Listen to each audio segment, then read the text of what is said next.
성경을 두고 어떤 사람들은 단순한 종교 서적이 아니라 우리 삶의 영적 사용 설명서라고 말하기도 합니다. 자, 오늘은 바로 그 주장이 정확히 뭘 의미하는 건지, 그리고 왜 누군가에게는 성경이 생존에 꼭 필요한 필수품처럼 여겨지는지 그 속을 한번 깊이 들여다보겠습니다. 여러분, 제가 지금 인생에서 가장 필수적인 게 뭔가요? 하고 여쭤보면 뭐라고 대답하시겠어요? 되게 간단한 질문 같지만 사실 누구에게 묻느냐에 따라서 그 답이 정말 천차만별일 거예요. 실제로 한 초등학생한테 이 질문을 했더니 글쎄 밥이나 물이 아니라 장난감이라는 답이 돌아왔대요. 그쵸?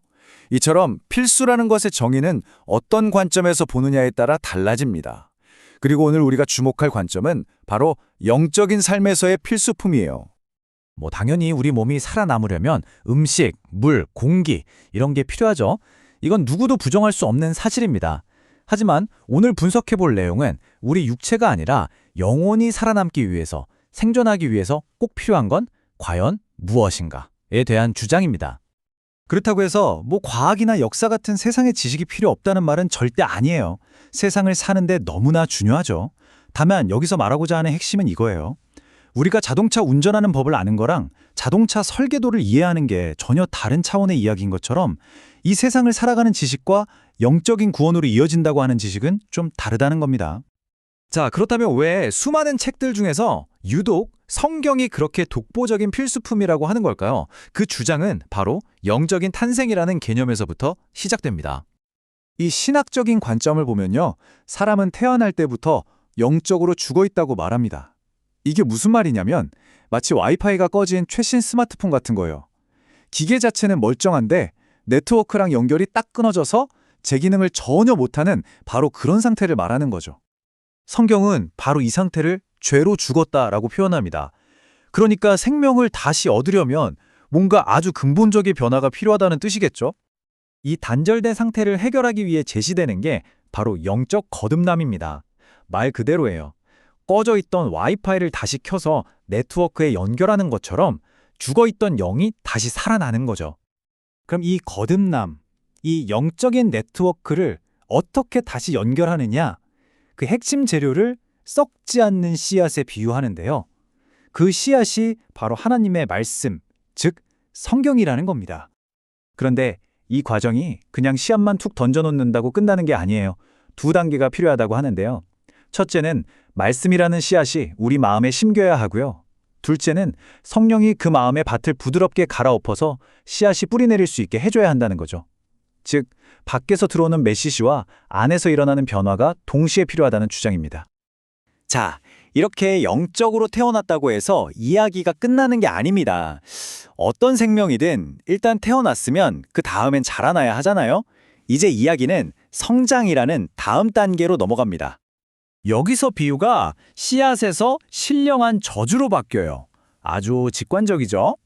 갓난아기가 젖을 먹어야 슥슥 크는 것처럼 영적으로 갓 태어난 신자도 성경이라는 영적인 젖을 먹어야 성장할 수 있다는 논리입니다.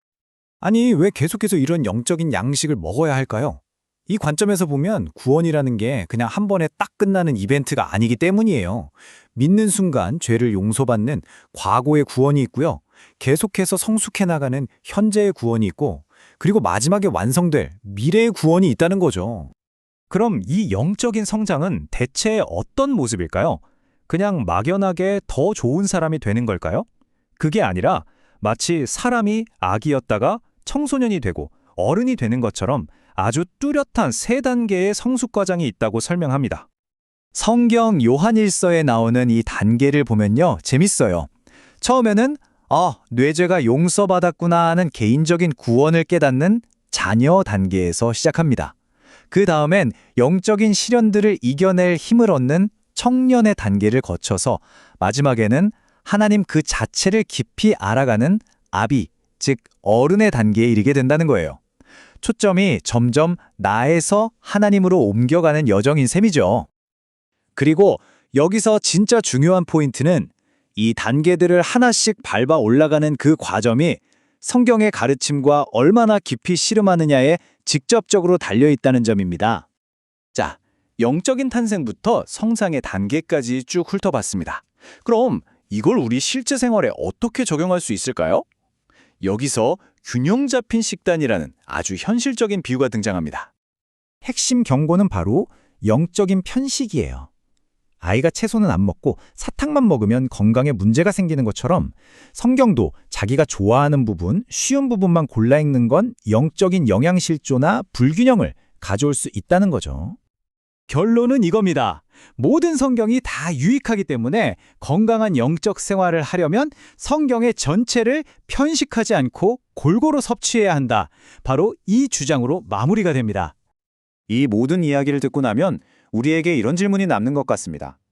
꼭 신학이 아니더라도 우리가 살아가는 모든 영역에서 이렇게 균형 잡힌 정보 식단을 갖는다는 것이 편협한 생각으로부터 우리를 어떻게 지켜줄 수 있을까요?